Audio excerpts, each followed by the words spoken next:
Chích nhà. Chích nhà. Nga nga.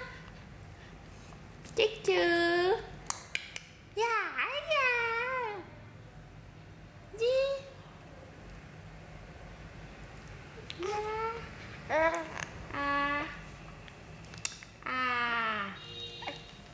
Trứng nhà chạy. Con thấy chuyện mẹ mình mút chay nha. Bà rửa mặt cho nha.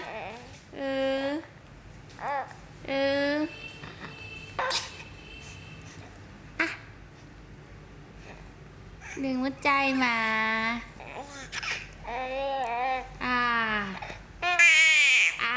Tao mồm nha. Tao mồm chết, đừng có mút chay nha. Đi rửa mặt nha.